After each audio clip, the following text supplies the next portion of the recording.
luxury ito eh. Ay, teka, may ano, tanggalin ito. Tanggalin mo nga, Juan. Wala. Pwedeng may ano yan. Patay ko doon. Patuloy yung may tao.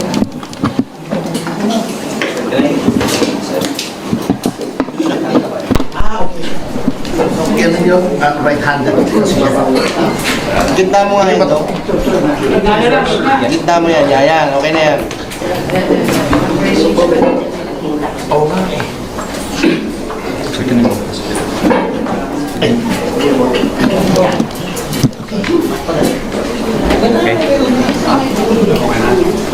Pero nga, pati yung aircon. Salita kasi. Okay, start type.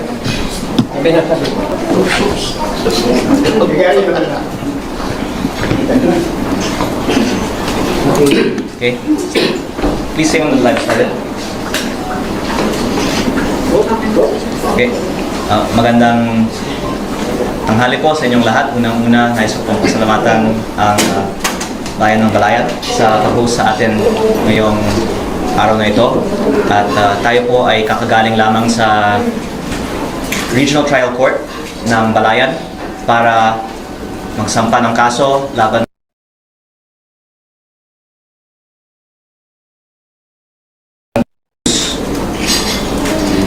tayo po ay nagsampa sa tulong po ni Attorney Topacio ng kaso kay Claire Castro for libel on her libelous statements tungkol sa aking solar power business. Uulitin ko lang po, libel case kay Yusek Claire Castro para sa 110 million pesos in damages plus attorney's fees. Ito po ay civil case at hindi criminal case dahil hindi ko naman po nais na masaktan si Yusek Claire Castro. Nais ko lang pong depensahan ang pangalan ko dahil sa kanyang pagpapakalat ng fake news tungkol sa akin. Nais ko din pong linawin na hindi po natin kalaban ang administrasyon at si Yusek Claire Castro lang po ang ating kinasuhan. Pero ayon po sa advice ng ating lawyer, si Attorney Topacio, si Yusek Claire Castro ay pwedeng kasuhan din ng cyber libel o criminal case. Pero dahil ayaw natin masaktan si Yusek Claire Castro, 110 million pesos in damages na lang po ang sinampahan po natin sa kanya at ayaw natin siyang makulong pa. At pag-aaralan natin po ang ating mga susunod na mga hakbang pa sa kanya at sa ibang mga nagpapakalat ng fake news tungkol sa iba't ibang mga issue na nakikita naman po ng taong bayan ay nagpapalihis lang ng usapan mula sa tunay na issue ng korupsyon sa DPWH dahil si Yusek Claire Castro po kasi ay nagsimula ng kanyang mga vlog episodes tungkol sa akin. Baka mga 15 na po ang kanyang mga episodes tungkol sa akin, tungkol sa kung ano-anong mga issue. Nung una, tungkol sa Cabral Files, tapos yung prangkisa na sinabi niyang binenta ko na hindi ko naman binenta, tapos yung ibang mga kontrata sa DOE na hindi naman na po sa akin at kagabi nga po, hindi lang isa, dalawa ang kanyang episodes sa kanyang vlog tungkol sa akin.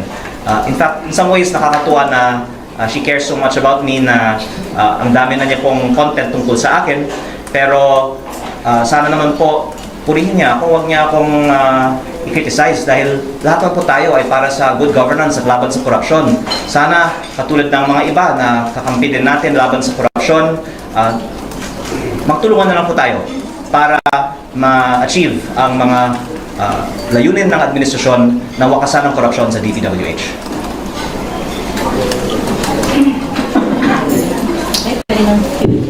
Pwede na po, talk back. Talk back na daw sabi na niya. Okay, Congressman, galing po si ko sa 12.2 EFF dito po sa Batangas.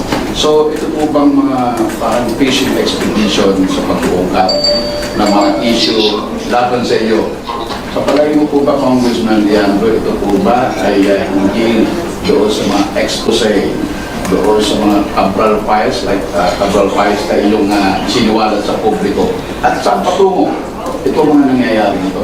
Ang taong bayan na po ang pwedeng maghusga na nung lumabas lang yung Cabral Files, doon nagsimula yung mga matitinding atake nila laban sa akin. At si Yusek Claire Castro, ang pinaka-high profile na example nito dahil sa dami nga niya po ng mga vlog episodes tungkol sa akin, matapos lamang kong nabanggit na ako po ay in possession ng mga Cabral Files. At ang isang dahilan actually na hindi ko naman sinusubukan na kausapin sila pa na wag na nilang tamaan ako, ay nakikita naman ng publiko na hindi totoo ang sinasabi nila at ito po ay diversion lang sa totoong issue. At hindi po ako ang nadi-discredit nila. Dinidiscredit nila ang sarili nila. Kaya pinag-aaralan ko po ang aking mga hakbang at nakita ko actually mabuti pa na magsalita siya kasi wala nang naniniwala sa kanya.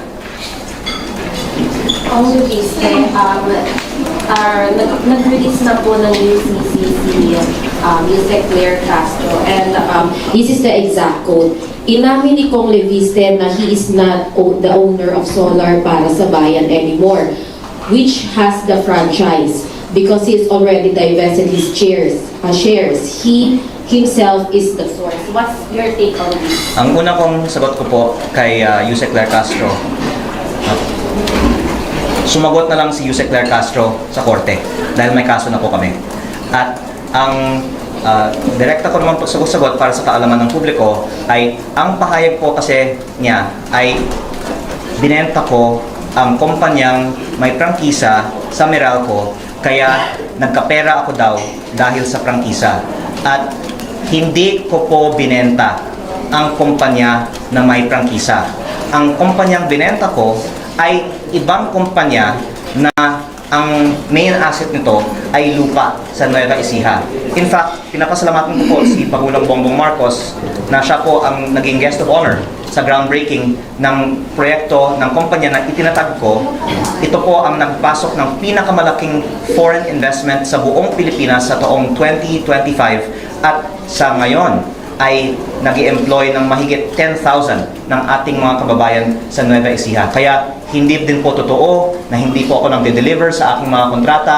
Binenta ko po ang aking kumpanya at yung may-ari ng aking kumpanya, majority stake ngayon, ay nagpapatakbo ng aking kumpanya at matagumpay po ito kasi ito nga po ay pinupuri ng administrasyon. Baka pati si Yusek Claire Castro, pinuri na niya po ang proyekto ng kumpanya na binenta ko.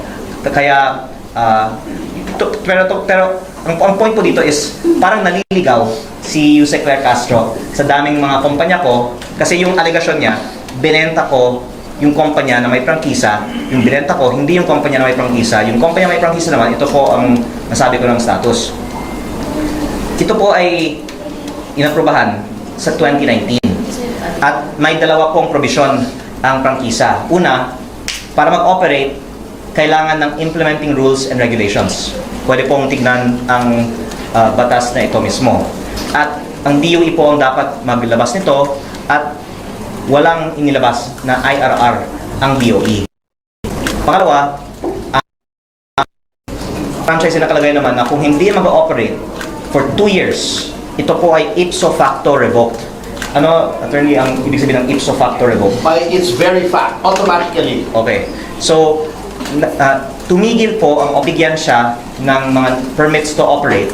Kaya, within 2 years of that, maaari natin sabihin na ipso facto revoked na ang prangkisa ng kumpanyang ito. Actually, nung una kong binunyag ito, baka nagulat si Yusek Claire kasi hindi niya napag-aralan ang batas na ito. Pero ito naman po ay nasa Google. At kung ginawa lang po nila ang kanilang homework at hindi lang pa po pang social media content ang kanilang mga vlog, hindi na nila sanang sinabi ito at hindi na sila sana napahiya. At dagdag ko din po na ang Kongreso ay nag-aproba din ng isang general law noong 2022 din na may repealing and mandatory clause na nakasaad na ang mga legislative franchise na may kaugnayan sa batas na yun ay thereby repealed or amended. At nakalagay po sa general law na ito na ang mga kumpanya sa sektor na yun ay hindi nangangailangan ng prangkisa. Ang kinalabasan po ng batas na yun ay walang saysay, wala ng visa ang prangkisa na ibinigay sa kumpanya ko noong 2019. Kaya sa maraming mga dahilan, wala nang prangkisa ang kumpanyang ito at wala na rin naapektuhan sa bagay na ito dahil mula 2022 may bago ng batas ang Pilipinas tungkol sa sektor ng kumpanyang ito. Ayan, maraming salamat po, Congressman. We have another question. Pero kung maaari ko nang dagdagan, ako po ay nasasaktan na pinalabas na yung prangkisa ng gobyerno ay ginawa kong pera dahil kabaliktaran nga ang nangyari. Ako po ay nag-invest ng daan-daang milyon para sa initial na mga planta ng kumpanyang ito na handa ng gumawa ng kuryente para tumulong sa ating mga kababayan. Pero hindi na aprubahan ang permit to operate. Kaya out of exceeding caution at dahil nirespeto natin ang batas, tinigil namin ang operasyon, hindi na nga gumawa ng kuryente. Ang laki po ng lugi ko sa investment na yun. At ang lumalabas, sinabi nila, gumawa ako ng pera at labag ako sa batas. Kabaliktaran nga, nalugi ako dahil ako po ay nagko-comply sa batas. Dahil ako po ay nagko-comply sa batas. Kong Ellen Santos po from Net25 here. Kung inawin lang po natin, ano po ba yung pangalan ng kumpanya ninyo na may prangkisa na hindi nyo naman binenta? At alin po yung anong pangalan ng kumpanya na binenta ninyo na wala namang prangkisa? Medyo doon nagkakaroon ng Opo, kagulo. para sa kaalaman ni Yusek Claire Castro, ang kumpanyang may prangkisa ay Solar para sa Bayan Corporation. Ang kumpanyang binenta ko sa Meralco ay SP New Energy Corporation. At ang nababanggit, kung hindi pa ako nagkakamali, sa mga pahayag ng DOE, ang SP New Energy Corporation. Kaya actually, nalulungkot din ako na nasama pa sa usapan ang kumpanyang binenta ko na sa ibang kumpanya. Nahinik lang naman po sila, gumagawa sila ng trabaho para sa ating mga kababayan. Pinakamalaking foreign investment nga po ng ating bansa ay nasa kumpanyang binenta ko. At ito nga po ay pinuri ni Pangulong Bongbong Marcos sa November 2024 sa groundbreaking. Tapos dahil hindi nag-research si Yusek Claire, biglang kinontra pa niya ang pagpuri ni Pangulong Bongbong Marcos sa proyekto ng kumpanyang itinatag ko. At ang pinaka masamang consequence nito ay baka mag-isip na ang mga investor, lalo na ang mga dayuhan, na hindi naman kailangan mag-invest sa Pilipinas. Bakit pa ako mag-invest sa bansang ito kung maaari akong maging content ng vlog ng Yusek? Kaya ito po ay actually magbibigay ng chilling effect para sa mga investor sa power sector at ng mga foreign investors. Dahil ang dahilan na hindi ko po naituloy ang ibang mga proyekto ko na wala akong nakuhang kahit piso mula sa gobyerno, pero hindi ko lang itinuloy ang pagpatatayo ng mga private projects ko ay dahil nga sa hirap sa pagkuha ng mga approvals ng gobyerno. At ito din po ay dahilan na may perception ang mga investor na mahirap magnegosyo sa Pilipinas dahil ang mga negosyante ay ginigipit ng gobyerno. At ang lumalabas, ayoko naman pong mag-usap tungkol sa mga polisiya ng ibang mga ahensya ng gobyerno, pero napapatunayan ngayon na kung ikaw ay kahit matinong investor sa Pilipinas, ginigipit ka ng PCO Undersecretary na si Claire Castro. Kaya ang hiling ko na lang po kay Yusek Claire Castro, ang vlog niya ngayong gabi ay patungkol sa paano natin itaas ang foreign direct investment sa ating bansa at paano natin ayusin ang peso to dollar na ngayon ay 59 point almost 50 centavos to $1. Kung nabanggit ko kanina yung sa DOE, ano po, sabi ng DOE Secretary, binughost daw sila doon sa 24 billion peso na fine na ipinataw sa inyong kumpanya. Well, in fact, sa nabanggit niyo po kanina, parang kayo pa yung nalugi. Opo. At gusto ko lang pong linawin kasi baka akala ng iba, ito ay parang DPWH contract na binayaran ako tapos hindi ko tinapos. Yun po ang ibig sabihin ng ghost. Wala po akong kahit piso na natanggap mula sa gobyerno. Ito po ay parang nagtatayo ka ng subdivision o shopping center. Tapos hindi mo ituloy kasi hindi ka nakakuha ng mga permit to operate. At ang mga sinasabi din na ito ay nagresulta sa pagtaas ng presyo ng kuryente ay kabaliktaran din. Unang-una, pwede yung i-research at pwedeng talakayin sa ibang araw. Ako po ang nagtaguyod ng mas mababang mga presyo sa power industry. Kaya maraming ang mga nagalit na pinapababa ko ang presyo. Kaya ang mga may gusto ng mataas na presyo ay may gusto din na hindi matuloy ang ibang mga proyekto ko. Pero yung nagpapataas ng presyo, pag ginigipit ng gobyerno ang mga investor, kaya hindi natutuloy ang mga proyekto. Kaya humihiling na lang ako sa mga nagsasalita na imbes na mag-atake sa akin, isip na lang tayo ng mga paraan na manghikaya ng mga investor na magtayo ng mga investment sa ating bansa. Ayan, meron po tayong susunod na katanungan. Makikiabot na lang po ng isa po munang mic. Okay po, please go ahead po. Pero lilinawan ko lang po, si Secretary Sharon Green din ay kaibigan ng aking ina. Kaya ang aking mga pahayag po ay directed kay Yusek Claire Castro, hindi po sa aking mga iginagalang na ibang mga kawani ng gobyerno. Sir, the Senate has sent an invitation through the Office of the Speaker for you to attend the Blue Ribbon Committee. Will you be there? Will you be there?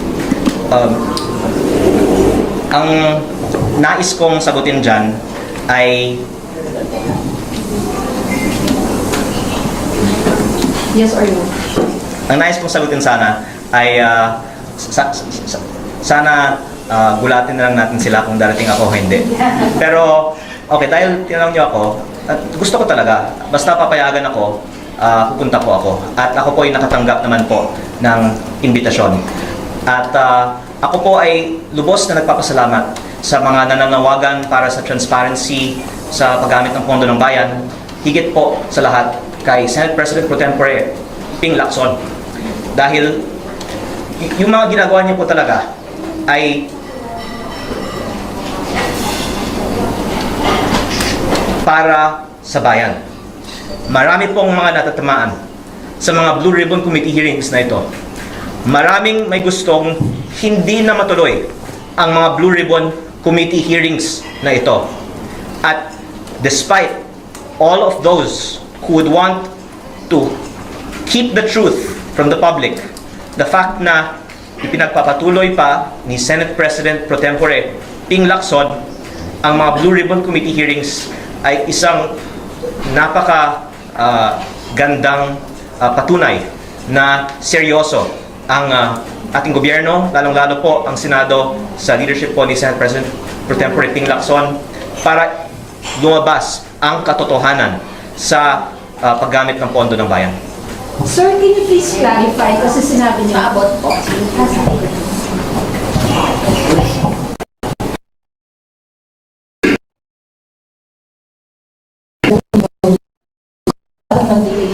ng permiso po sa inyo. Okay. Ang usapan natin ay initially about the case that I filed on Yusek Claire Castro this morning. But I thank you for bringing up this topic because it is the real issue for public interest now. And I'm going to say some things now for the first time. Unang-una po, mula nung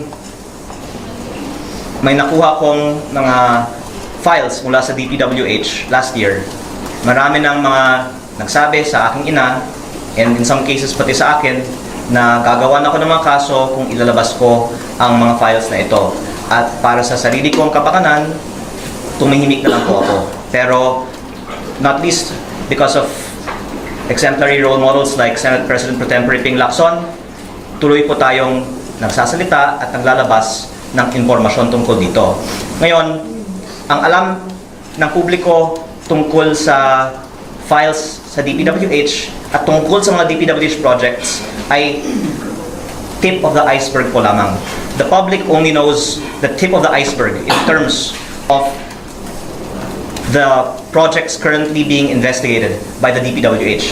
But I hope that the Blue Ribbon Committee hearing led by Senate President Pro Tempore Ping Lacson will increase the public's knowledge of what are really behind these files. And I defer to Senate President Pro Tempore Ping Lacson on doing so because I greatly appreciate also his and even Congress's statement that they will subpoena the Cabral files from the DPWH, and hopefully by doing this in the Blue Ribbon Committee hearing, finally malalaman na ng publiko ano po ang laman nito. Pero tinanong niyo po, bakit ako maaring hindi makarating sa Blue Ribbon Committee hearing kahit na ako po ay nakatanggap na ng imbitasyon?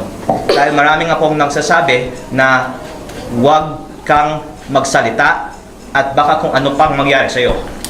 Kaya ang mga files na hawak ko ay nasa mga USB. At kung may mangyari man sa akin, lalabas ang buong files na hawak ko. Kaya makakaasa po ang publiko na malalaman nila ang katotohanan patungkol sa budget ng DPWH at sa mga proyekto ng DPWH kahit may mangyari sa akin.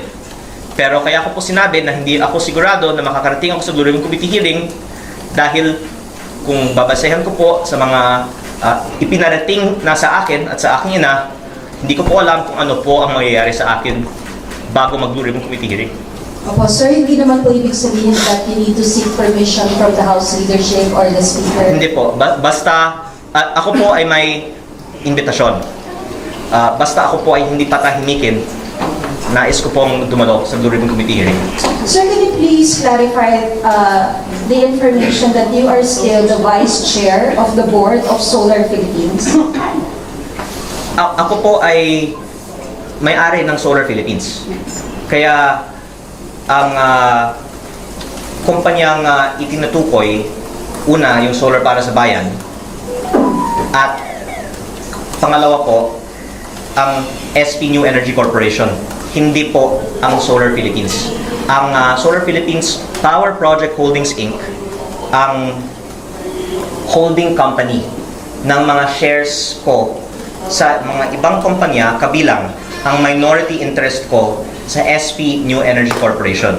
Ako po ay walang management involvement sa SP New Energy Corporation at I believe may komunikasyon ang SP New Energy Corporation sa DOE. Ako po ay hindi nakakatanggap ng mga komunikasyon na ito. So, hindi po kayo involved dun sa day-to-day operations ng Solar Philippines? Opo, pero by the way, ako po ay may SALN. Nakalagay po ang shareholdings ko. At ang SP New Energy Corporation din naman po ay publicly listed company sa Philippine Stock Exchange. Kaya, consistent with our advocacy for transparency, nilalabas naman po natin ang aking mga ownership interests sa mga kumpanyang ito. Hindi po ito controlling interest sa SPNEC.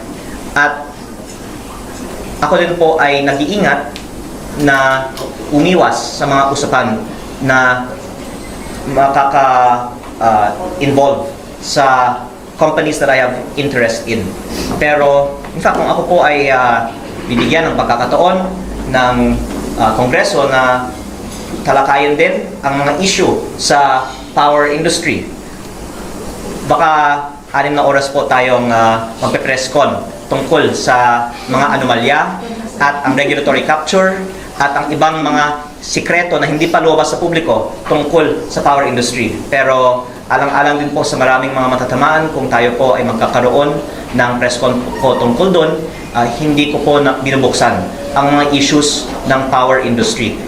Ito po ay aking sagot lang sa iniiwasan ko nga na talakayin ang mga sektor na may connection sa mga kumpanya na ako po ay may shares in. Opo. Sir, last na lang po. Can you give us a timeline ng request nyo for a meeting with Senator Lacson? Like, on this day, kinausap niyo yung mom nyo and then your mom talked to Senator Lacson, etc. Plus yung reports daw that you cried to your mom. Can you please clarify that? Unang-una po,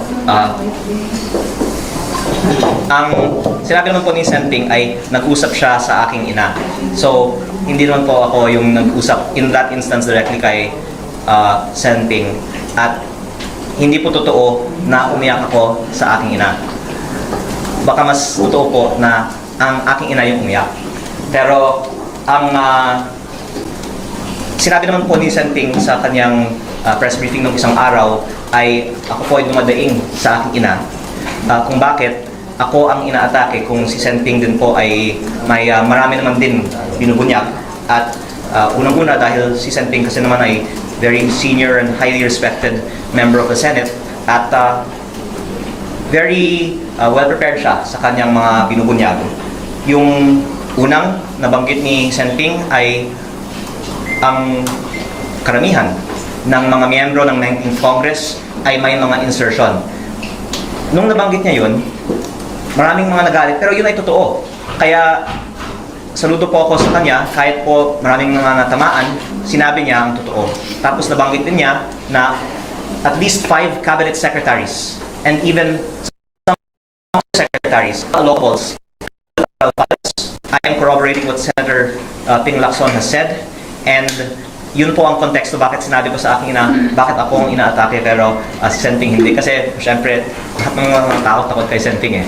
Kaya ang isa naman na nabanggit ni Senting sa kanyang press briefing, which I'm thankful for his example, is nung siya naman po ay nagsimula din, marami naman din po ang mga umatake sa kanya, pero he persisted and I gain inspiration from his example.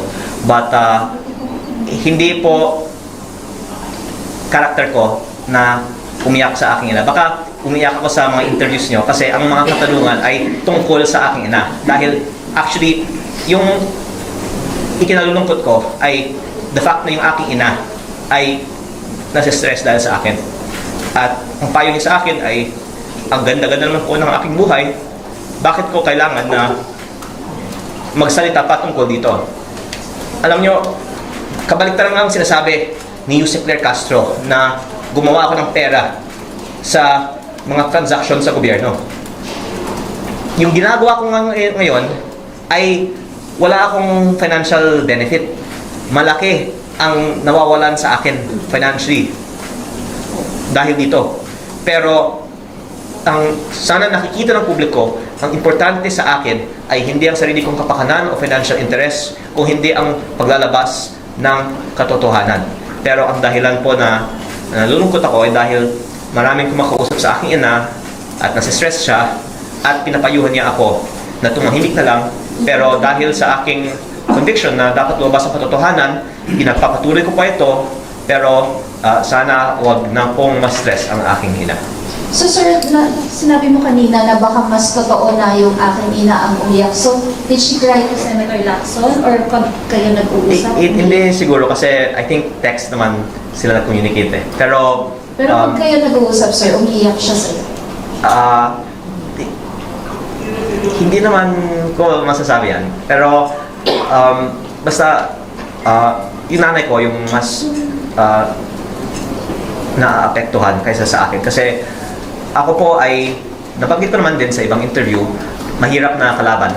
Dahil binenta ko ang aking kumpanya, kaya wala akong kailangang proteksyonan, wala po akong asawa o anak, at wala akong kailangan na pera galing sa gobyerno.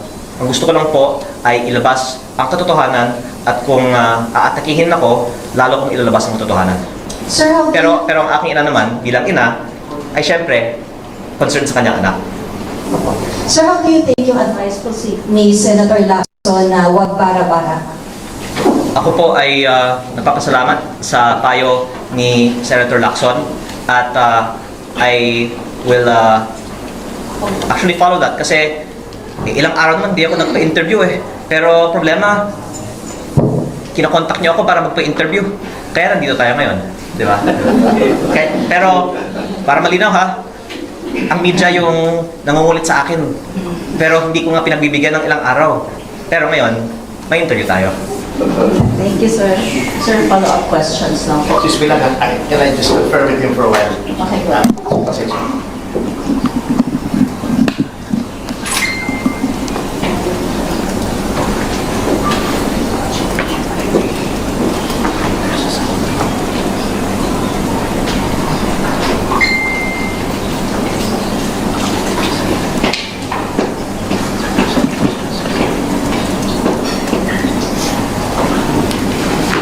Sorry,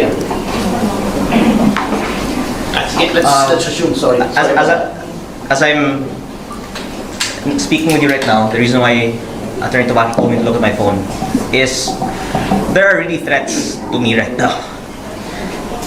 Dahil baka noon hindi alam ng iba ang ibang hawak ko maliban sa Cabral Files.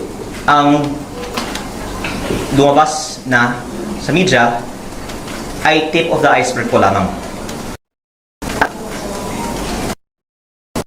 Kung ilabas ko lahat ng mga files na hawak ko, maiintindihan ng taong bayan bakit higit pa sa lahat ng ibang mga target, ako ang pangunahing target ng iba't ibang mga personalidad sa nakaraang mga araw at linggo. At the more na inaatake ako, the more na nakikita ng taong bayan na tila may dahilan na nais ng iba na patahimikin ako, at ako naman po ay nakikinig sa payo ni Senator Ping Lacson na wag bara-bara, kaya yung mga hawak kong ebidensya higit pa sa Cabral Files ay hindi ko inilalabas. Pero ang taong bayan na mismo ang pwedeng makakita na tila may dahilan na napakaraming mga personalidad ay umaatake sa akin. Kung ako naman po ay walang hawak na damaging evidence, siguro marami naman pong ibang atakehin nila na lang. O maraming ibang mga talakayin nila na lang. Pero ang dahilan na ang daming mga umaatake sa akin ay sa kadahilanan na ang hawak kong ebidensya ay higit pa sa Cabral Files, at kung ilalabas ko ito, malaki ang magiging consequences nito para sa ating bansa. At dahil sila po ay nagmamonitor sa ating press con ngayon, ako po ay sumusunod sa payo ni Senator Ping Lacson na wag bara-bara. Basta wag nyo akong patayin. Dahil kung papatayin nyo ako, lalabas ang buong katotohanan ng mga ginawa ninyo sa DPWH. Going back. Kasama ko ron, huwag nyo rin akong patayin, ha? Sir, sorry, going back lang dun sa filing po ninyo today, if you can also comment on the statement of Yusek Claire.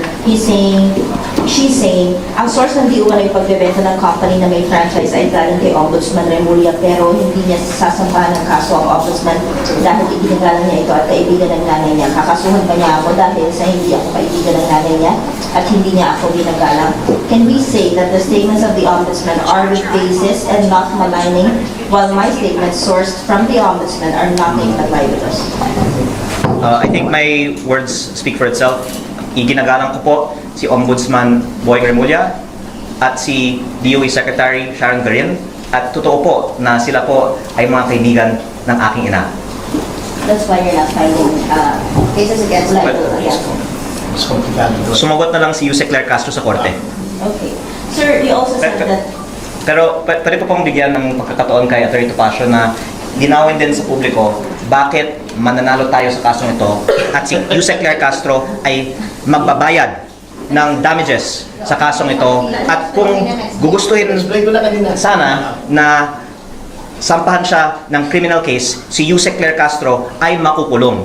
Pero dahil ayaw ko siyang masaktan, hindi ko siya sinampahan ngayong araw ng criminal case pa. Pero, attorney, nothing more you wanna say? Oh, wala na kasi ano lang well, as I already explained, medyo komplikado yung dynamics eh.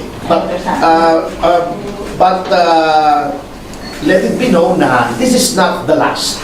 This is maybe the first, but this is not the last. Kung meron pa kami nakikita against any other person, then a-advisean po namin ang aming kliyente kung anong dapat gawin. But ito lang just to vindicate, this is more of vindication. So, katulad ng sinabi niya, ayaw niyang makulong si Yusek Claire Castro. Magbayad lang ng mga 110 million. Ano naman? Tapos, ito, lang yun. dagdag ko to.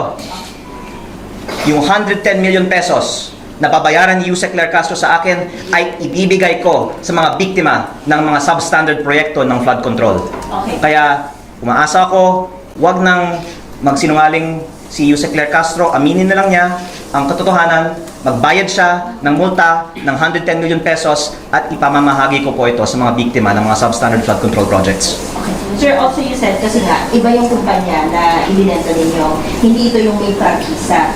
Ano po yung nangyari doon sa kampanya na may prangkisa?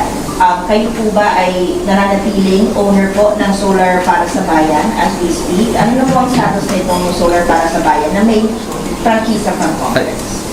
The essential point po is, for various reasons, wala nang prangkisa ang solar para sa bayan. Unang-una, nabanggit ko po kanina, para malinaw po, nakalagay sa prangkisa dalawang probisyon. Una, within 2 years, kung walang operasyon, ito po ay ipso facto revoked. Automatic po. Pangalawa, kailangan ng implementing rules and regulations para mag-operate at hindi po ito inilabas, kaya hindi po siya namin na inoperate. At nung 2022 pa lang ay may bagong general law na ipinasa ng Kongreso with the consultation of the DOE para may repealing or a mandatory clause para wala ng visa, wala ng saysay ang prangkisang ito. Given the foregoing, I think we can say na wala na ring solar para sa bayan franchise. Sarado na po. Ano po ang status? Nagsarado na po ang operations ng solar para sa bayan. Defunct po ang negosyo nito. We'll take the last 2 questions, please. Since when, sir? I already said 2022. And in 2022, labas din kasi ng bagong law with a repealing and a mandatory provision that refers specifically to legislative franchises on the same topic. Microgrids. Kaya wala nang visa at wala nang saysay ang kumpanyang ito at wala naman din nag-bring up ng issue ito maliban sa nung nabanggit ko yung Cabral Files. And you remain the owner of Solar Philippines? Yes, I own Solar Philippines Power Project Holdings Inc.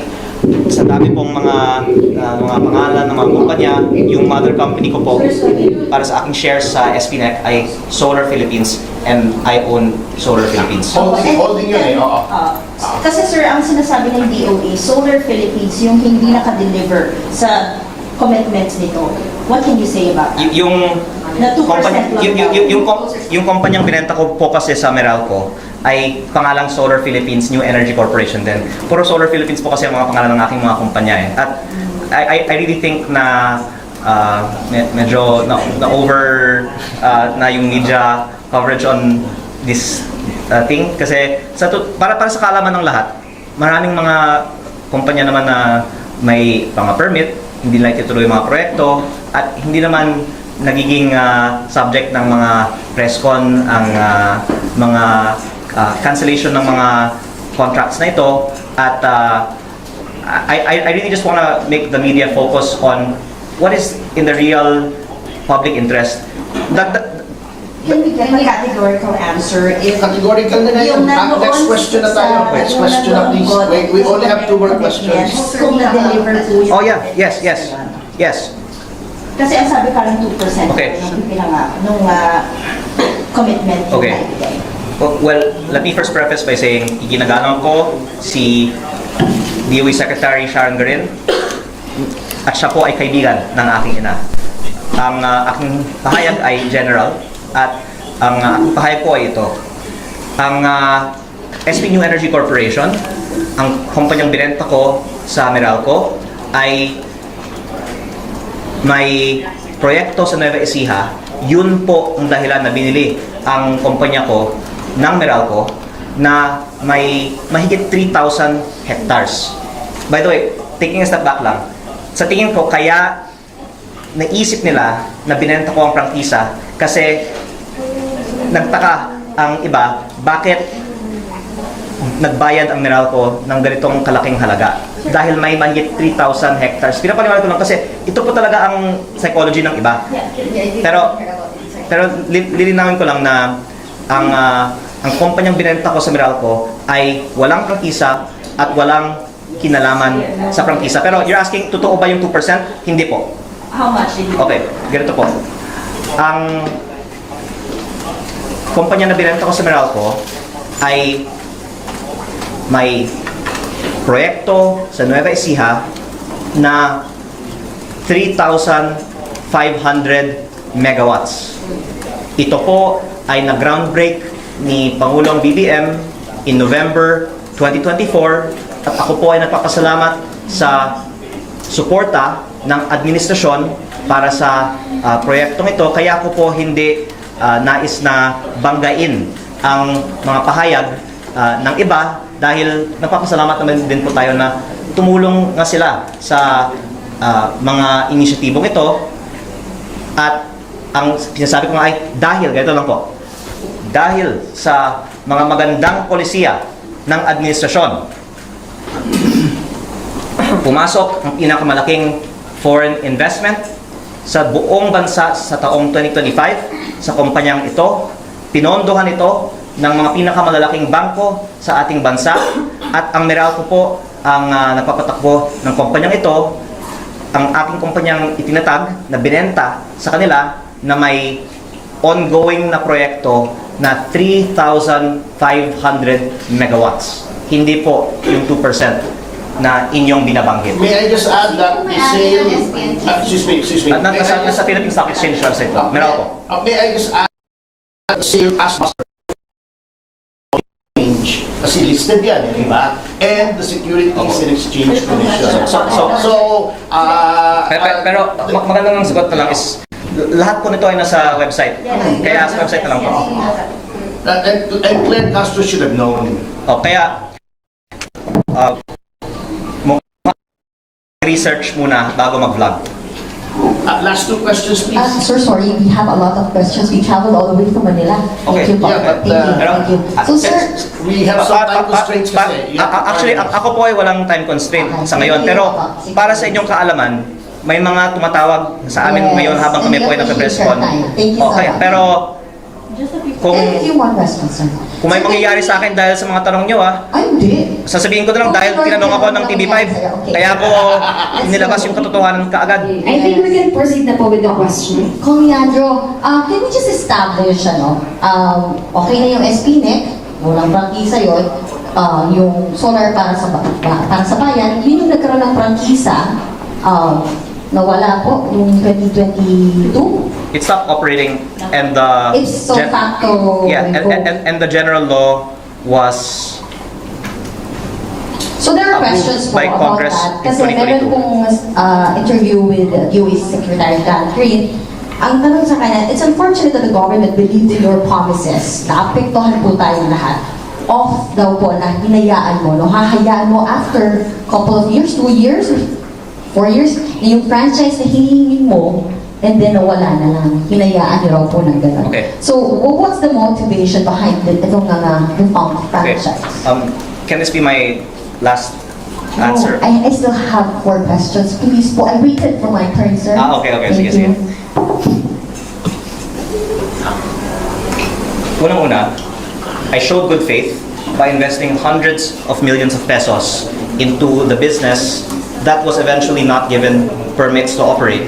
And I stopped the operation of the business to be exceedingly careful in complying with the law. And your question is why did we allow it to just stop operating? Okay, number one, showed good faith in investing hundreds of millions of pesos. Number two, we stopped it nga because of a lack of approval for permits by various grantors of permits, including the DOE. So, nagtigil ang operasyon ng aking kumpanya dahil nga hindi inaprubahan ang iilang mga permits, kabilang ang permits ng DOE. Pangatlo, baka hindi pa nyo ito na-research. Ito po ay sinampahan ng kaso ng, I'll just mention, the electric cooperatives. Dahil ayoko pong buksan yung issue sa mga electric cooperatives dahil unang-una, ginagalang ko po ang aking mga kasamahan sa Kongreso na nag-represent din po ng sektor ng mga electric cooperatives. Hindi ko po sila kaaway. Pero as a matter of research, soon after the approval of the franchise ng kaso ng Association ng Electric Cooperatives ang grant ng franchise na ito. Okay. And then, the general law was passed. Actually, paulit-ulit na rin po ako tungkol dito eh. Pero sa korte tayo, I would object and say ask and answer. I think parang dami ko ng impormasyon dito. In other words, Sir, yung GIS nyo, meron kayo dito, November 2024, Yes. may meeting Okay. pa ang solar para sa bayan. So, ano nangyari talaga? May?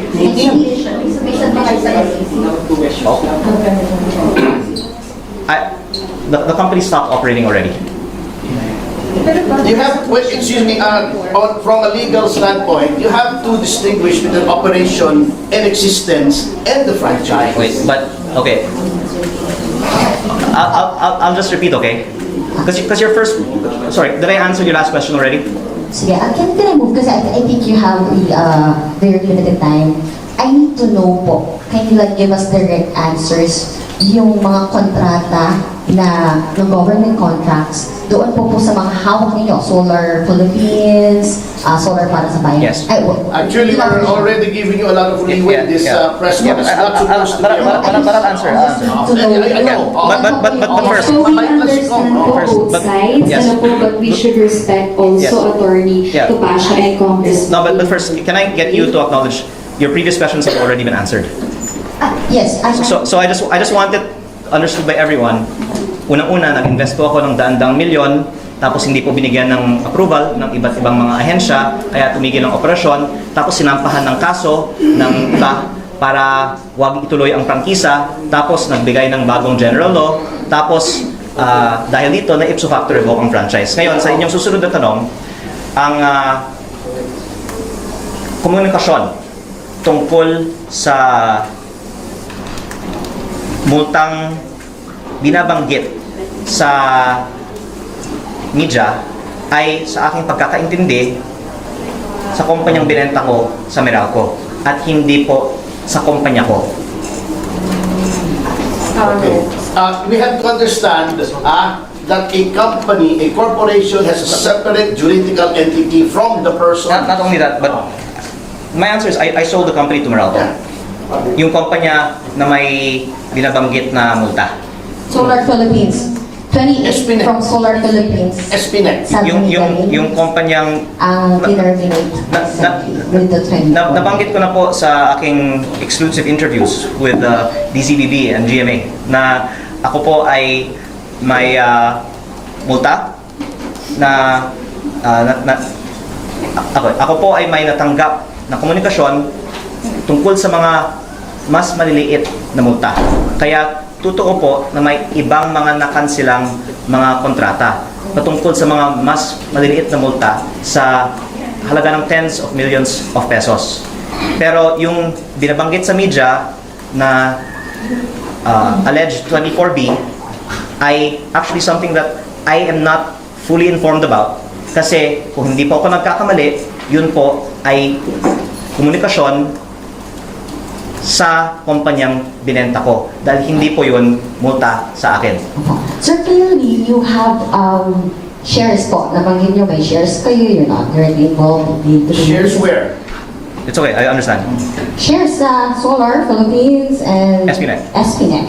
Under the 1987 Constitution, Article 6, Section 14, no senator or member of the House of Representatives may be directly or indirectly be interested financially in any contract with or in any franchise or special privilege granted by the government Okay. or any subdivision agency or instrumentality thereof, including any government-owned, blah, blah, blah, blah, blah. Your comment on this, kasi sir, under the Anti-Graft and Corrupt Practices Act, directly or indirectly having financial or pecuniary interest in any business contract in connection with which he intervenes or takes part in his official capacity or in which he is prohibited by the Constitution or by any law from having any interest, violate niyo po Okay. So- itong Anti-Graft and Sorry. Corrupt Practices So, is this your last Act, and question? It's a criminal offense. And so the So question, your comment Sorry, on that, is, sir. is this your last question? yes, Who said that? Is that you saying No, that? no, no, or wait. No, I'm stating po the... No, sorry, I'm sorry. citing po the... Sorry. Citing po ang Sorry, article. can I have the floor, please? Is this your last question? No, you Yeah, I'm aware of that. Wait, give me your last question, and then I'll answer all your questions together. Last question. Yeah, so question is, Oh, sorry, clearly sorry. you have I shared this understand. po, and then Can you give your me- comment on this particular... And then, can you give me your last question? After that, I'll then answer both at the same Sir, time. ganito na lang. So- Do you think that you violated No, the wait. constitutional provision? I'm gonna answer. Yeah. Okay, Please. po.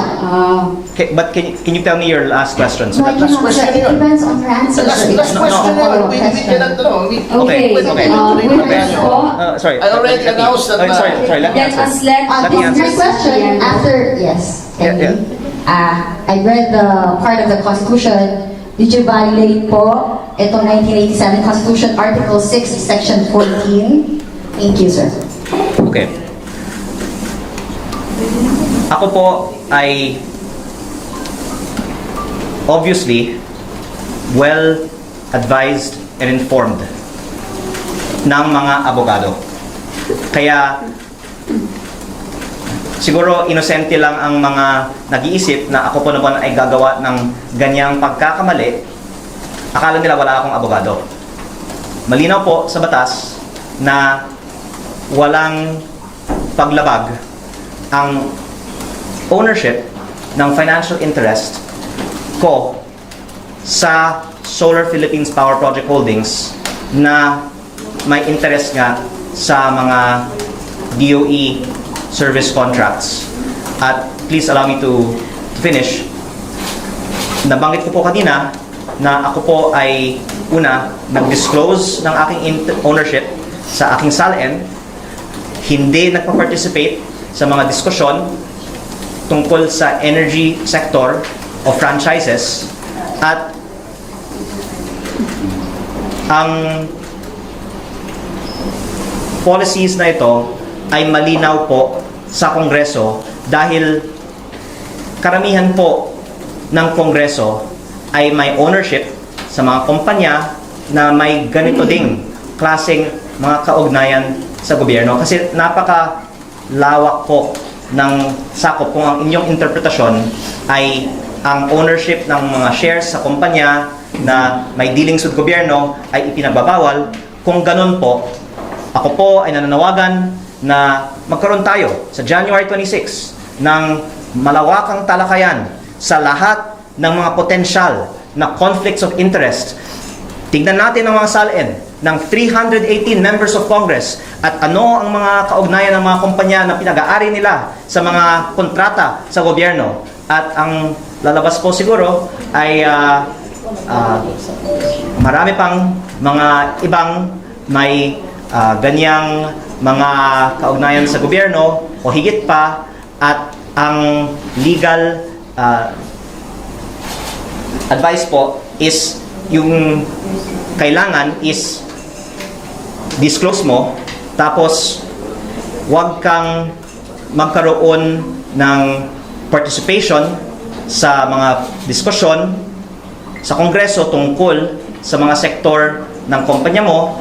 Notwithstanding that, meron pang mga iba na may-ari, for example, ng construction company, pero may kaugnayan sa DPWH o sa Public Works Committee.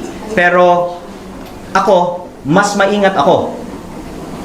Hindi po ako nakikialam sa Energy Committee sa Kongreso. At ang aking sagot sa inyong tanong ay no, walang issue. Kasi ito naman po ay ayon sa advice ng aking lawyer. And then meron pa akong isang dadagdagan pa, pero pwede niyo pong So yung tapusin. categorical answer ay hindi po kayo lumalabag dito sa Article Yes, 6, Section yes, 14. categorically. Hindi. Kahit indirectly Opo. na Okay na financial. ba tayo dyan? Pero, Okay na pero tayo. ako po ay welcome sa, please let me answer. I welcome 6 hours committee hearing with both the franchises, energy, DICT, transportation, public works, lahat po ng mga komite sa Kongreso patungkol sa mga sektor ng ating ekonomiya para buksan natin ang mga salain ng lahat ng mga congressman para makita natin ang may mga deklarado o hindi deklaradong kaugnayan sa mga kumpanya, sa mga sektor na ito dahil ako po ay consistent sa ating advokasya para sa transparency. Ako, i-disclose ko po lahat dahil ang ating categorical answer sa inyong tanong ay wala pong paglabag sa batas. Lalong-lalo po dahil i-disclose ko po itong lahat. At kung may pagkakataon na talakayin ito sa Kongreso, I am not only open to that, gusto kong talakayin ito sa Kongreso. Last na So, that applies not just to the constitutional provision, but also to the anti-graft. Yes, wala pong paglabag at hindi lang po ako bukas dito, gusto kong talakayin ito sa Kongreso. Pero kung, doesn't this sort of impair your position a bit? Kasi you didn't divest from SDPHI, but you're also on the crusade where you Okay, call out people who have conflicts of interest in construction companies, with people with very fair question. Unang-una,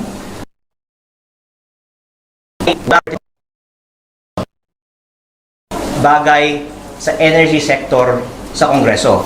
Kahit na, if I may put modesty aside, marami akong maaaring maibunyag tungkol sa mga secret practices, mga sikreto sa energy sector. Hindi ako nagpa-participate sa Energy Committee ng Kongreso. At hindi din po ako involved sa operations ng kumpanya na may dealings sa DOE. Ang analogy po kasi ninyo ay ang paglabag kung ikaw ay nasa Public Works Committee at may-ari ng DPWH Contractor Company at kumukuha ng mga contractor at mga kontrata sa DPWH, lalong-lalo na po kung ito po ay pinopondohan ng mga budget insertions mo mismo. O kahit na kung ako po, halimbawa, ay Vice Chairman ng Energy Committee, tapos gagawa ako ng batas na magbe-benefit sa akin. Yun po ang paglabag. Pero ako po ay mas maingat pa. Hindi po ako nagtatalakay kahit na hindi kinalaman ng aking kumpanya sa anumang bagay sa Committee on Energy sa Kongreso at hindi ko din po itinatago ang aking ownership dito. Yung iba nga, may ownership, itinatago naman. So, I hope that answers po your question. Okay. Sorry, panguli naman, para ako naman po ang maglabas. Uulitin ko po ang aking mga ipinahayag na noon sa media. Ang aking advokasya ay para sa transparency. Kahit na maraming mga natatamaan sa aking mga sinasabi, sana makikita ng mga tao, consistent ako kahit sa sarili ko patungkol sa transparency. At ang isang nais ko ding mabuksan ay kung paano ginagastos ang MOOE budget ng Kongreso. Ito po ay 18.58 billion pesos. Ang professional services ay mahigit 4 billion pesos at may mga nakausap akong mga professionals sa media na nagsabi na sila po ay tumatanggap ng bayad sa Kongreso in cash sa supot o backpack. Kung ako po ay tatanungin tungkol dito, may mga specific na maituturo ko na bigayan ng cash sa mga professionals gamit ng MOOE. At bukas din po ako sa talakayan tungkol dito sa Kongreso. Kaya ako po ito sinasabi at kaya din po ako umaharap sa media ngayon dahil wala po akong itinatago. Pero nakikita naman po ng taong bayan na maraming kasangkot sa cover-up patungkol sa korupsyon sa DPWH. Kaya araw-araw may mga personalidad na umaatake sa akin, tapos may mga reports naman po sa media ng ibang mga estasyon hindi po yung mga narito ngayon na halata naman na may agenda. May agenda. At hindi po yung nandito ngayon. Pero baka sa agenda, nakikita natin na iba may agenda. Di ba? Gets nyo? Gets nyo? Kaya, ang actually, ang mga nasa media ay kaibigan natin. Di ba? Pero, ganun ka-transparent ako. Kahit na yung mga sikreto, patungkol sa ating dalawa, nilalabas ko dito sa press con. At ang sinasabi ko naman, halatang halata naman, nakikita ng taong bayan na may agenda. Ang dapat, ilabas nyo nga kasi hindi naman kayo na istorya ay may bigayan ng cash sa backpack galing sa MOOE na pondo na may agenda. Kaya ang huling dadagdagan ko po ay ito. May iba-ibang mga impormasyon din ako kasing mga nakakalap tungkol sa mga kawani ng gobyerno na may mga kaugnayan sa mga kontraktor na pinaiimbestigahan ko. Kaya nga po, ang payo sa akin ng aking ina ay tumahimik na lang ako kasi ang ganda ng buhay ko. Sana naman isipin ng mga tao, nakikinabang ba si Leandro financially or personally sa mga ginagawa niya? Hindi. Absolutely, sa ikababuti ko na tumahimik na lang. Pero hindi po ako ganun eh. Unang-una, consistent ako sa aking advokasya. Pangalawa, kung atakihin mo ako, lalo niyo akong binibigyan ng oras ng media para mag-press call tungkol sa inyo. Kaya, ang sasabihin ko na lang, hindi ko na lang siya papangalanan dahil may respeto pa naman po ako sa kanya, pero may ipinost na ako sa Facebook noong Desyembre tungkol sa isang sekretaryo ng gobyerno na sa kanyang dating pwesto sa gobyerno ay nagkaroon ng graft case at na-flag ng COA dahil sa hindi tamang paggamit ng pondo ng bayan sa isang 11+ billion peso contract na na-award sa isang dayuhang kumpanya, pero ang subcontractor ng kumpanyang ito ay walang iba kung hindi ang Laurel Development Corporation na pinag-aari ng pamilya ni Congressman Garjola, na ngayon iniimbestigahan niya. Kaya lilitawin ko lang po, hindi ko po siya papangalanan dahil nakalipas naman na po ang istorya na to at may respeto po ako para sa kanya. Pero nasa Facebook ko po na may COA audit flag at graft case tungkol dito sa kontrata na ibinigay sa isang dayuhang kumpanya. Ang subcon ay Laurel Development na pinag-aari ng pamilya ni Congressman Garjola para sa flood control river park ng 11+ billion peso contract na ito. Bakit ko itong sinasabi? Dahil alam nyo, may mga nagbubulong-bulungan sa akin. Sino yung gumagalaw, ganito.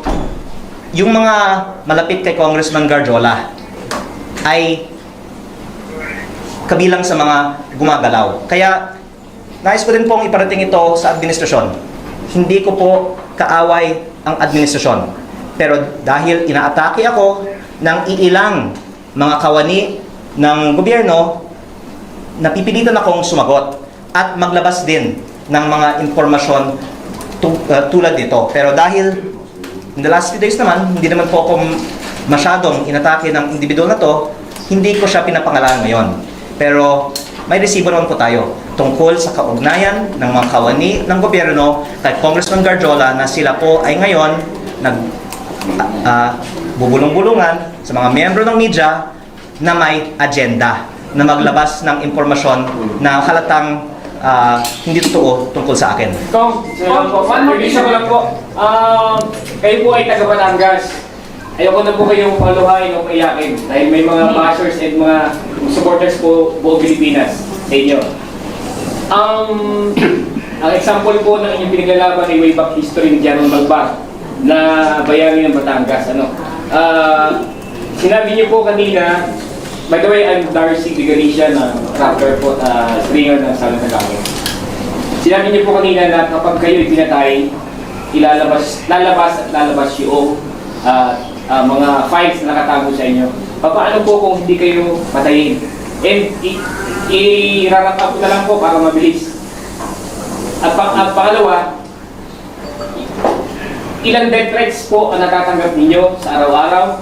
Pangatlo, magbigay nga po kayo ng isang death threat na tinatanggap nyo. Example.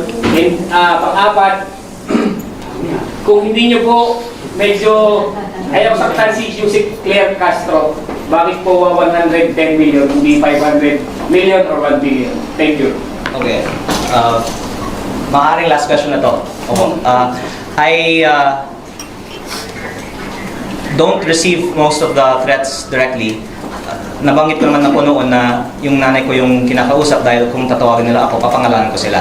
At ang karamihan ng mga threats ay tungkol sa mga kaso, hindi naman papatayin ako. Pero ang pinapahiwatig ay, sasabihin ko lang, ang buong gobyerno daw ay aatake sa akin kung ako po ay magsasalita. At hindi daw ko alam kung ano po ang gagawin nila, hindi lang necessarily kaso, basta buong gobyerno daw ang aatake sa akin kung ako po ay magsasalita at kung ilalabas ko ang mga files na ito. Ang files na ito ay nasa mga USB at kung may mangyari sa akin, lalabas ang buong files. At ako po ay tulad po ng nabanggit ninyo, tayo po ay nasa Batangas ngayon at ito po ang probinsya ng mga magigiting at mga matatapang. At lalo tayong lalaban para sa transparency pag pinapatahimik po tayo. Pero ginagalang ko din po ang payo ni Senator Ping Lacson na siya naman po ay Caviteño at matatapang din po ang maraming mga Caviteño at dapat po wag bara-bara. Kaya hahayaan ko po sa Blue Ribbon Committee hearing na pinamumunuan ni Senator Ping Lacson na talakayin ang mga bagay nito. Kaya wag pong mag-alala ang mga may masamang balak po sa akin. Hindi ko biglang ilalabas ang ayaw niyong ilabas ko. Hahayaan ko po sa wise and experienced leadership ni Senator Ping Lacson ang paglalabas ng impormasyon sa Blue Ribbon Committee hearing. At si Senator Ping Lacson naman po ay may copy din ng files. Ang ibang mga may agenda din ay may copy din po ng files. At lalabas naman din po, kahit hindi po galing sa akin, meron din po si Declaration Ombudsman of course ang files na ito. At yun po ang importante sa publiko. Pero lastly, just to bring back to the main purpose of our press con today, final note. We are here today dahil kasama po ni Attorney Tapasio, tayo po ay nagsampa ng kaso kay PCO Undersecretary Claire Castro dahil sa kanyang mga hindi totoong pahayag tungkol sa akin sa kanyang vlog. At ito po ay hindi para masaktan ang pangalan ko. Pwede namin sanang kasuhan si Yusek Claire Castro ng kriminal, pero ako po ay may awa naman at hindi natin pa siya kinakasuhan ng kriminal. Hindi natin gustong makulong siya pa. Pero ang hindi natin pa siya kinakasuhan ng kriminal, hindi natin gustong makulong siya pa. Pero ang isang layunin natin ay mag-isip naman ang publiko na unang-una, umaharap tayo dito, sinagot ko po napakaraming mga katanungan sa media dahil wala po tayo ititago, consistent po tayo sa ating advokasya para sa transparency at ang lumalabas, may mga nagpapalihis ng usapin na ito. Pero ang pakay po natin dito ngayon ay ipakita na tayo po ay para sa transparency. Kinasuhan natin si Yusek Claire Castro dahil hindi totoo ang kanyang mga pahayag at sana pagkatapos ito magkaroon naman ng mas produktibong talakayan siya sa kanyang mga vlogs tungkol sa mga magagandang gawain naman ng administrasyong ni PBBM laban sa korupsyon at magtulungan na lang po tayo para linisin ang DPWH. Maraming salamat po sa inyong Thank you. Here ends our press conference for Congressman Leandro Legarda Leviste, together with Attorney Ferdinand Topacio. Palakpakan naman po natin si Attorney Ferdinand Topacio and syempre si si Congressman Leandro. Thank you so much po. Muli maraming salamat po sa lahat ng dumalo sa ating press conference.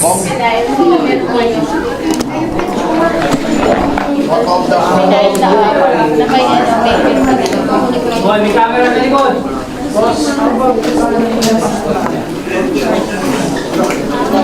Wala. Uy, lakad na lang.